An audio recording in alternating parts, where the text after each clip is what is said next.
The most common advice that you'll hear in the world of entrepreneurship and even in life is that people will always tell you to never quit, to never give up. But today I'm bringing you guys a client interview, and what you'll notice is that the thing that even led him to being in this situation and to experiencing this success with his new AI company, his new AI offer, is the fact that he gave up. He gave up multiple times. He gave up on selling cheap services. He gave up on serving cheap people, cheap markets. Okay? He gave up on cheap skills, commoditized skills. And if he had not given up on low leverage opportunities, he would not be here. So as you guys see a lot of these interviews, as you guys study a lot of successful entrepreneurs and successful people in life in general, you guys will notice that the common thread between all of them is that they eventually quit. They quit multiple times and they keep quitting. Look at my own journey. If I had not quit my $30,000 a year job, I wouldn't be here today, right? If I had not quit my $30,000 a month agency, I would not be here today. So to everyone out there who keeps telling you that you should stick to what you're doing, and even to your own subconscious, it has this idea, we like to be consistent, right? We literally avoid being inconsistent. There is an inconsistent bias, us as human, that we have. You have to fight it. You have to fight it with everything that you can. You have to chase discomfort from your own identity. Otherwise, you'll be stuck in this rat race, this never-ending loop of just sacrifices after sacrifices, but where you don't get rewarded for the sacrifices you're making, you're putting in, right? Another insight that you guys will get from this interview is that this was an interesting thing to notice. As we're launching a lot of these AI systems, solutions into different markets, we've realized that there's a tendency where some markets that are, that are loaded, literally that have a lot of money. In this case, this client is going after franchisors. When he had a cheaper price, people didn't want to buy. The moment he doubled his price, deals started happening. People started closing, paying him upfront, right? So if you're selling an AI solution, you're trying to get into selling to businesses, you better not be cheap, okay? I'm bringing you guys this interview. I hope you guys will love it. I love to hear the stories of how people ended up in the situations they're in. And if you guys are interested in getting into the AI race, or at least figuring out how we're playing the game, probably going to be doing a masterclass. You can find the link below, sharing everything that we've done, building our AI leveraged blueprint of building an AI company. Okay, so click the link below, check it out. But please enjoy this interview. And Joe, shout out to you for doing this interview and sharing everything that you've done. It was a pretty great interview to have. Take care, guys. Enjoy. Bye-bye. How you doing, brother? Not too bad, man. Not too bad. How are you? Where are you at in the UK? Is it in London? Based in London. Right now, I'm in Kosovo, which is another country in Europe, because I basically moved here to have almost no cost Interesting. when I quit my job. So I came out Yeah. here. I have like a two bed that cost me 300 euros a month. My Yeah. meals are 1 or 2 euros. So I just had like basically all my money to put into ads. Like that was pretty much the idea. Interesting. Holy shit. Okay, I didn't know that. I didn't know that. That's smart. That's pretty fucking smart. Because if you can drop down your cost to nothing, then you're just playing to win, you know? Yeah, like I think Yeah. London's one of the hardest cities to start. Like, quit your job and start a business in London is like you You're have getting like 2 months cooked. of runway before start. Before you go broke. That's Exactly. interesting. Interesting. Yeah.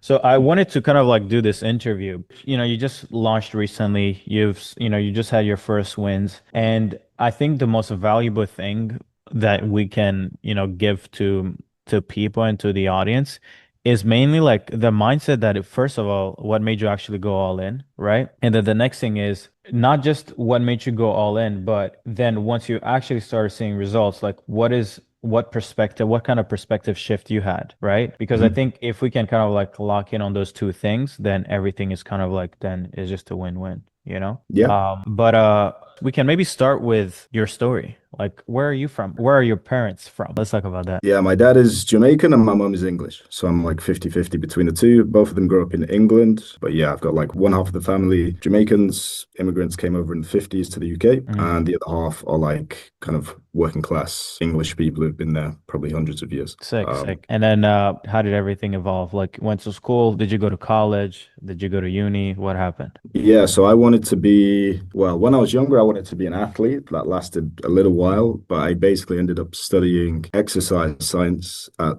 the best university for that in the UK, which is called Loughborough. Hmm. I studied there, quickly realized around first or second year that like it's one of those industries very similar to maybe sport, like sports, music, acting, where it's like 1% of people make loads of money. Everybody else is working 6 days a week for minimum wage, more or less. So around that time, I kind of started looking for other things, ended up moving into, I wanted to be a management consultant really badly because I thought that would be the best way to get a lot of experience, lots of different companies, get good to eventually become an entrepreneur, like just learn all of the different functions of business and be able to start my own thing eventually, maybe after 3, 4 years. Did that gradually. So I worked at Rolls-Royce in like an internship in project management. And then from there went into consulting. Did that for, this is like 2018. I started that. COVID happens in 2020. And around 2020 was when I started trying to make businesses. So first one was Amazon FBA. That lost me about 4K, made made nothing. Maybe if you add the course that I paid, maybe 5K. Next thing I tried was I actually started making content, which went pretty decent. Like I got to 40,000 followers on TikTok talking about like careers advice, started like Interesting. a coaching group. Talking about like CVs, cover letters, how to get promoted, how to perform in your corporate job, all of that stuff, which was good, but they are literally the brokest people in the world, people who are job seekers. So Yeah. when you launch, like I think about now, the sales calls that I do now, where I'm Hmm. trying to sell stuff for like 10, 15K, are easier than the sales calls I used to do trying to sell a £5 a month membership to these people. Yeah. Way like Insane. I had to develop a lot more tactics, a lot more like reframing and like looping to sell that £1,000 a month Eh, than I do for this. Yeah, and I want to talk about that. You know how, like, one of the things that I've always had a hard time with, especially in business, is even till this day, right? Like, I see a lot of my peers, they're going, selling like beginner, like make your 5K, make your 10K per month. And I'm like, there's more people wanting that, but the amount of promises you have to make to get someone to give you their last 5K or their last 1,000 bucks is so hard that it almost makes it like if you could be so smart to sell someone who's broke, why don't you just go sell to rich people? You know what I mean? Like it's like the leverage. It's like you're so smart, but you're the leverage, you're multiplying it by like so little money that's like available. So that's why I always kind of like preach like, let's just sell to businesses. Let's not sell to people with no money because they don't even have a big pain that they can put money behind. But that's interesting. So you were selling a $5 or £5 a month subscription Yep. for what? Like a Discord group, basically. So I would, Mm, this was, yeah, people who followed me on TikTok for career advice. I'm like, hey, man, I'll just launch a paid Discord. Maybe I'll do a call every week, whatever. I yeah. started at £5. Like the highest ticket was like £15 a month. And then I sold one person on like a £400, like one-on-one, like Oh. everything. Like, and that was hard, man. Like that was Oh man. tough because they're all people like looking for a job. Like they're at the stage before they've even got like a good 30K, 50K salary. Yeah. That's pretty much what I was doing there. And then from that, I was like, okay, this is not a good opportunity. Let me Hmm. try and launch a personal branding agency where I'm like, I'm Mm, taking the skills that I got to make content and build those followers. But instead of selling to the broke job seekers, I will sell to founders and CEOs who want to like improve their social media following, probably like uncool older CEOs, founders who nice. want to launch that. Kind of did it for some friends. Basically, the conclusion of that was I got one client which I hated working for because it was so much work, and like you'll basically become a video editing agency and it's very hard to transfer the skills of building a personal brand. Like it's I just realized like, Hmm. like the best thing I could do is literally for some of them I just became their Their influencer. face. Yeah. Exactly. Like I just became their influencer. And I built like 1,000 followers in a week. And for them, it took Yeah. me 2 years to get them 100 followers. It's like, oh my God. Like it's That's crazy. that's why I'm like when I hear people being like the personal brand mechanism is what everybody needs, but it's like to have a personal brand, you have to be the kind of person to have a personal brand. That's not like it's not like an ad creative. Like you can copy my ad, you can copy my script, but a personal brand is a person. Yeah. Nobody's going to become you. Nobody's going to become me, right? Like you have your own thing that makes you you. And that's why for me, I've never really emphasized this idea of like, oh, you want to get rich, build a personal brand. If you understood the impact of having a personal brand, you would have already done it. Anybody who's not doing it is simply not the type of person to have a personal brand. It's just normal. But it's funny that you realize that. Okay, so from little personal brand, a lot of work, you're doing a lot of editing and shit like that. When do you decide to stop it? After that one client? No. So funny story. So I ended up running an election campaign for a politician, and that Okay. politician, in an election campaign. which was entirely Albanian speaking, not a word of English. So, Interesting. which is hilarious. But that campaign was 24/7 for around 30 days, traveling around the country, literally 7 days a week. Like it's an election campaign, multiple events per day. So that was Yeah. like the hardest I've ever worked. And I think maybe the profit was a couple of thousand, maybe. We got a revenue of somewhere around 10K, and then we had team costs, like it was somewhere Yeah. around. So at the end of that, I was like, psh, no, like I This don't ain't think it. this is the dream. Like I had this, I had three clients. I was like, this is where I've been trying to get to, and like this isn't right. And in the meantime, I'd been looking at the stuff. Really, that election campaign came around the time I was about to go all in on the build and release stuff. But I was like, Yeah. it's an election campaign. This guy's literally this guy's a millionaire, this politician. Like I've got to go down this opportunity, see how it goes, and Yeah. maybe I can end up doing some content offer. But really around that time was when I realized the vehicle I'm in is not Time for money. Time for money. Time for money. Doesn't matter if what the fuck you're doing. The job gets becoming a job, you know? exactly. So when did you learn about the build and release stuff? Like, have you been following my content on YouTube for a while, or did you like, was it around that time that like then I was pushing it, or like what time was this? It must have been sometime in 2024. The first Okay. video I saw of yours was like a content build and release offer, which was Mm, basically similar but really like offering creative direction. Because I think you kind of mapped out a sequence of like you can help with content ideas, etc. And then the retainer thing is like you offer creative direction and maybe like editing or maybe place editors, whatever. yeah. So well, yeah, around the time you were talking about that sort of Okay. thing. Okay, cool. So then you stop, and then what happens then? Since around that time, I'd wanted to work with you guys. Really, I wanted to before the election started, but I kind of ended up putting it until after. Then I joined, ended up maybe choosing a niche. I think it didn't take too long, but I ended up, I can't even remember how, landing on the franchising niche, selling to franchise. Oh, actually, it was my friend has a franchise business Okay. or a business he wanted to franchise. And as part of the personal branding, I literally just said to him, if I got you a franchisor and you sold it, if I got you a franchisee, sorry, and it sold for 10K, could I keep 2K? He's like, of course. I was like, Mm, wow. Like that would be like no one's ever said of course to 2K yeah. before. So that kind of space where I was interested in, I thought I might be able to get an easy like case there. So ended up choosing the franchising niche. Interesting. Okay, so it came almost like on an organically. It wasn't necessarily a market that we said, oh, you should like go after this specific Not really. There was a few options. I kind of mentioned like that I might have some chance of like getting a quick yeah. client in that space. There was maybe a couple of others we considered. Ended up speaking to some of the team, and that was where we Yeah, landed. sick. And then let's go through the kind of like go to market. You build your offer, you build your sales asset, and then we go straight to ads. Yep, straight to ads. I ended up building like a kind of like the AI appointment setting agent. I think really around this time was like when a lot of people were making the switch from placing appointment setters to using AI agents as well. So Yeah. I think originally I'd planned to like place appointment setters and then AI started to kick off a bit more. Set that up, started running ads. I think in the beginning it was just everything was a bit bumpy. It didn't really make that much sense. The ad to the thing that To happens the next to yeah. the like assets. Like it was like you would sign up and be like, oh, these people are going to help us sell franchisees, and then you end up talking about AI, and it's like, Yeah. what's going on here? So launched for a while. Everything was just a bit confusing. Things were buggy. I didn't work out like how to set up the time zone settings Mm, on GHL, so they were calling at 3 a.m. and people were oh my blocking. God. So that got me like I think two appointments. One of them showed up.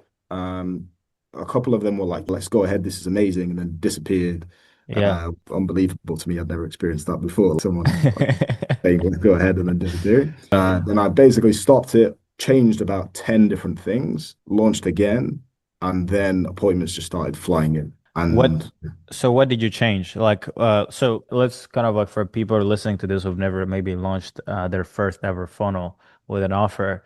When you're first launching it, you're kind of like just putting it as a kind of like just as it is. But then you realize that like the most valuable thing is having it be congruent from the moment someone sees an ad to the moment watches a video. Maybe if you're going to place an AI kind of like self-selling agent, it also has to be congruent with the first everything that they saw before, right? So what did you optimize? So you stop, and then what did you optimize? Did you also change the VSL? Did you maybe remove the AI self-selling agent and maybe have it that, they self-book and then maybe someone reaches out? Like, what are some of the changes you did? So first thing I did was double the price. It's funny because I think I came on one of the coaching calls. Everyone's saying this is great, but they don't buy. And then they also say Uh-huh. they ask a bunch of like questions like, "How is this?" One person was like, "How is this worth it for you to do this for 5K?" I was Yeah. like, I had to convince them like that it was. They're like, we were getting a good deal. Like, Oh my God. I was originally selling for a set price, Yeah. and then I literally said that like people were like, okay. Then I said this plus the same price again when you get your first result, and everyone's like, oh yeah, this is good because now Deal. we're sharing the risk, even though like it's the same thing except it's doubled. But I'm like, yeah, we're sharing the risk, so it's Yeah.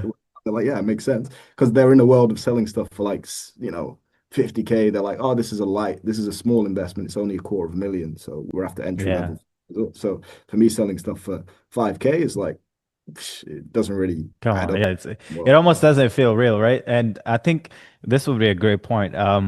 Just for context for people. So you were charging for 5K this system, you would come in, integrate this, whatever, right? Were you pitching? I mean, maybe we can give breakdown of what. So you're selling them, the AI systems, the AI agents, setting agents, but are you also offering them lead gen, paid yes. So ads? we set up ads, implement a AI agent that does basically appointment setting and reminders, Mm-hmm. and then also like an audit of their sales process. So just like Nice. don't look at the numbers, suggest Beautiful. optimization for the sales process. Beautiful. So you're selling that for 5K, and then Mhm. you're going after these right now, was it the franchisors or the brokers? Which one are you getting? I ended up on a call with some brokers, but franchisors is who I'm going after. Franchisors, so people wanting to sell franchises. And then you're giving them 5K price. They're like, yeah, this is bullshit. All from the sake of the price of just the anchoring is just so low that it's like, is this even real?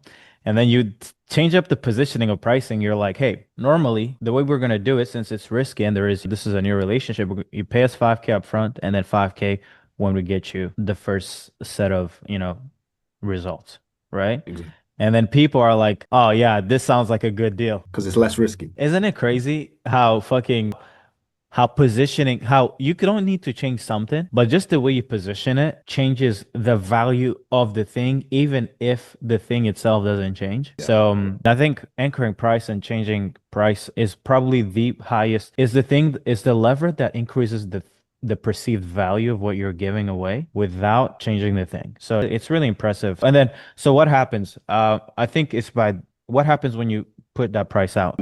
I basically just get a lot more. Well, I closed my first two deals based on that. The other thing that I did was like incentive-based pricing. So I'm like, basically, we can only work with X per month. Summer is quite quiet. A lot of people want to start in September.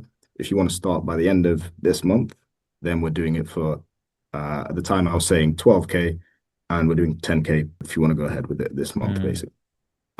So that combined with, listen, the way we do it is 12K total, but we don't want to put you in a situation where you just wire us the money and hope it works. We kind of want a shared kind of risk whereby you're yeah. trusting us to deliver, we're trusting you to pay us when you get your first result.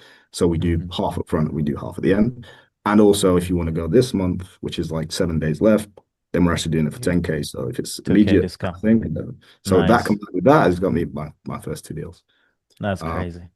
and then on top of that, the other things I did was I built more AI into my appointment setting process. So Hmm.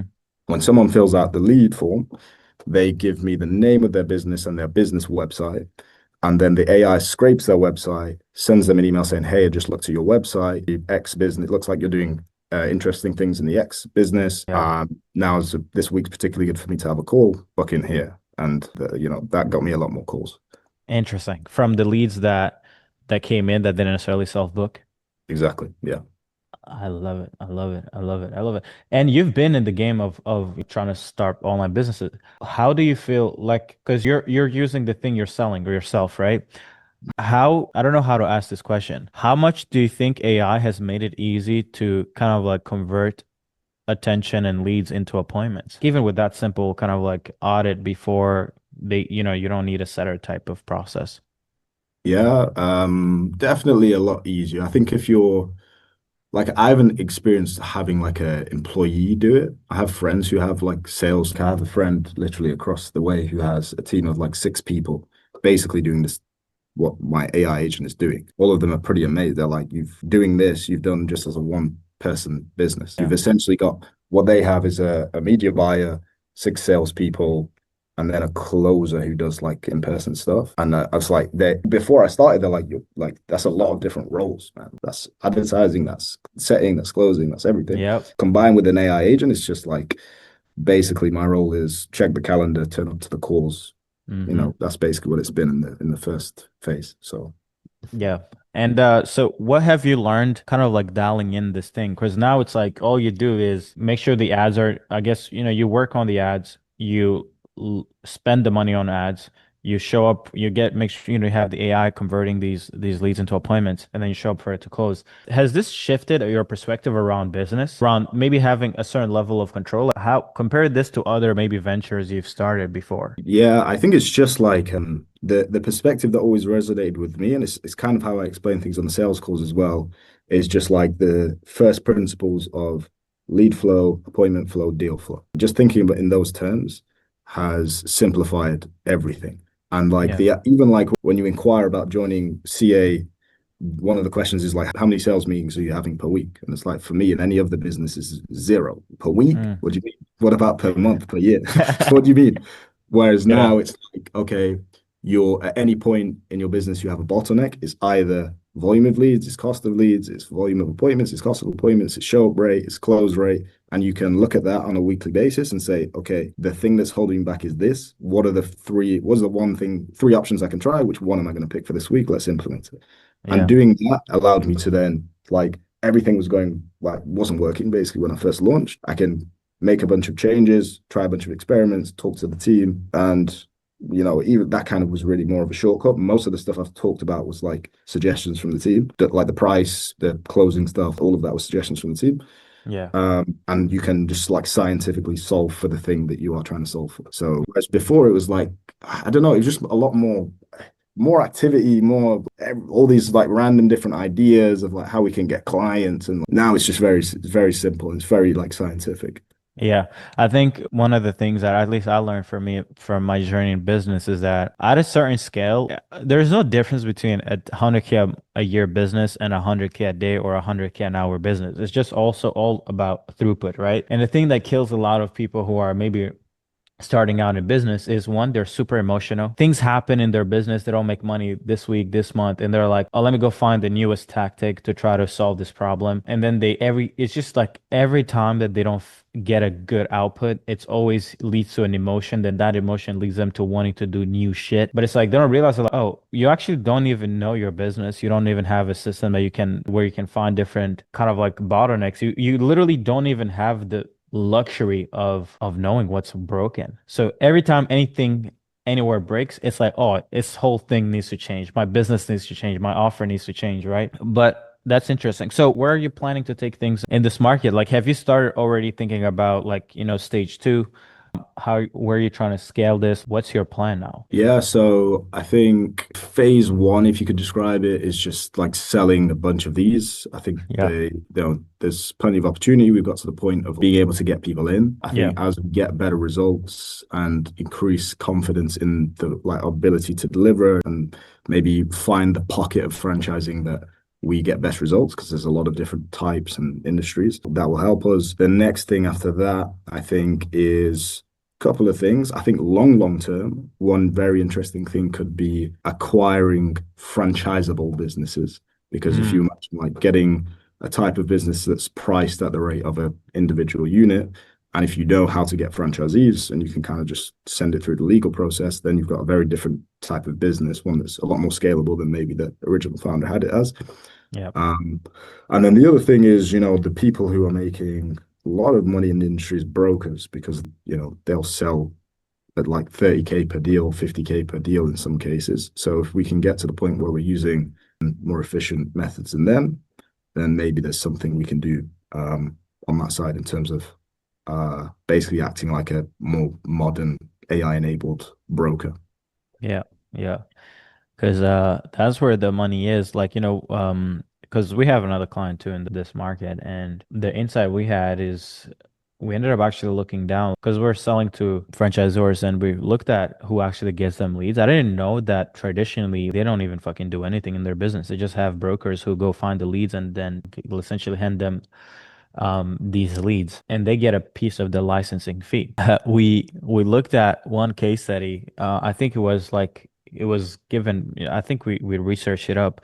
There was one company that sold like 700 of them, right, last year. And for every single franchise they sold, I think they made like 50,000. I think they cleared over $18 million. I like, oh, okay. Like, this is interesting. So the franchise, the broker for these is a fucking great fucking industry because it's kind of like our online space, but more so in the traditional sense. It's like you're giving people an opportunity to build wealth, right? And you're just giving them a business that's already pre-built, that's already running, a brand that already exists, and you're just like, hey, pay me 500,000 or pay me $1 million. And then that desire to be freedom, to be financially free is always there for everyone, especially people who are tired of working their 9 to 5, who have a shit ton of money saved up, but who are just fucking tired of showing up to work, right? And a quarter of $1 million to them is nothing, right? So yeah, I think there are great opportunities, especially with AI, to go and just fucking replace the fucking whole entire brokerage fucking industry, you know? Yeah, You know? yeah, yeah. I Yeah. think definitely like some of the people I get on calls with, they use brokers and they just it's kind of just accepted, they're like, yeah, I paid one company 250K. I got 3 deals. Not that happy with it. Looking for something a little bit more efficient. I'm like, Insane. what? I'm like, really? Not that happy with it. Like, okay, because if they like Yeah. what they're selling, really, it's not even just the 50K franchise. Like the lifetime of that franchisee, a lot of them would be happy to break even on their 50K franchise fee. Yeah, yeah, yeah. Which is impressive. Which is impressive. It showcased the value that a cash flowing asset has for people without a business or a business that they didn't build themselves, right? So, which is really interesting. I think there is this new kind of like image. I mean, the reason why I was late for this call is because I was going over the app that we're building, and I think like a lot of what brokers do, like you could literally turn into an app, right? At least once we release this, you're going to see this because I think that's the future where you go master like this market and then you just then build an AI platform that does essentially everything, you know? But cool. What's your goal revenue wise? Right now, my goal is, well, short-term goal, i.e., end of this year, I want to get to around 50 grand a month, 50 to 60 grand a month. Yeah. Long term, a lot more than that, 300. Do you right now, do you know your cost per lead, cost per call, cost per acquisition? Cost per lead is around $12, something like that. Cost per Hmm. book call somewhere just under 100. Acquisition is very difficult because I guess like my first month or so was just like trash. Yeah. Like might as well have thrown it all away. Yeah. Uh, After that, I think I must have spent in that month something like 1K per deal closed, a bit more than Hmm. that maybe. Okay, cool. No. Right now you're finalizing also your back end, your fulfillment. So I guess I understand that you're not just gonna go from like your first for these 2 deals to getting 2 deals a week, right? You're just gonna break. So you need to first map out the entire back end. But once you have confidence in your back end, I would build a projection where a model where it's like, let's do 50K a week and spend to make that every week. Because one thing that at least one of the blessings that I've had in business is this idea of like not trying to aim for like, let's do 5x of what we're currently doing this month, but let's actually try to make 10 times and 10 times faster. When you ask yourself that question, what ends up happening is you get to see the numbers, the inputs needed for you to get there. And you have to be relentless at making sure that those inputs are executed on. And that means like it could be content. It could be amounts of creatives. It could be amount of ad spend.